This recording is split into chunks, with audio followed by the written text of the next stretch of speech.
Здравейте, приятели! Време е да видим кои са 5-те най-богати ютубъра, познати на българската аудитория. След което ще се извиня на едни от тях, защото смятам, че наистина им дължа извинение, понеже те ме накараха се почувствам като горд българин. Клашерът е първият, за който ще говорим, с общ брой сабскрайбери малко над 1 600 000 и 630 милиона преглеждания за целият му канал. 1789 клипа, като каналът е стартиран на 26 юни 2016 година. За 30 дена той събира малко над 10 000 последователя, 10 милиона преглеждания и 41 000 долара печалба месечно, което прави 387 000 долара печалба годишно. Правилно да Клашера, това го прави един от любимците на българската аудитория в YouTube. Следващият любим канал на българската аудитория е Светът на Ванката, разбира се.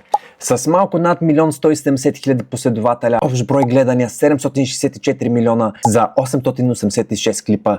Каналът е стартиран на 9 декември 2018 година. Светът на Ванката за 30 дена има плюс 18 милиона преглеждания, като месечно каналът им генерира средно около 72 000 долара. Годишно, приятели, това е 682 000 долара печалба от Светът на Ванката. На трето място нареждаме IDBG с общ брой сабскрайбери 917 000, общ брой гледания над 432 милиона за 1344 клипа.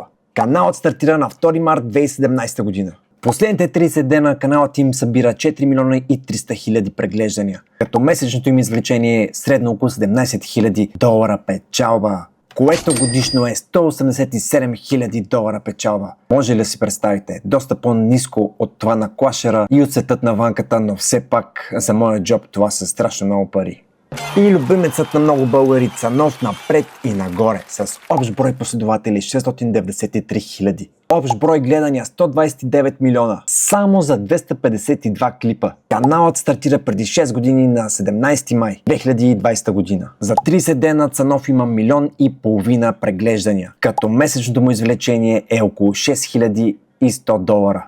Годишно това прави около 91 000 долара печалба. И последни, но не на последно място, това са Анди Студио с общ брой последователи малко над 971 хиляди и общ брой преглеждания 677 милиона само за 850 клипа, като каналът стартира на 22 август 2017 година. За 30 дена те получават плюс 13 милиона преглеждания, 54 000 долара месечна печалба и 736 000 долара печалба годишно. Лично аз ги смятам за най-успешните ютубъри в България, като те имаха най-висок доход месечно, както и годишно, и разбира се, последното им видео с MrBeast просто ривата. Анди Студио са пичове, на които им дължа извинение. Първото видео, което качих в канала си, беше Анди Студио. Благодарение на повечето ютубъри, които смятат Анди Студио за фалшиви. По принцип, във всеки канал има определена аудитория, която ти трябва да радваш. Това е тяхният начин. Факт е, че те знаят как се прави. Те са вече с MrBeast на маса, докато ние снимаме клипове по тяхен адрес. Аз смятам да бъда възможно най-обективен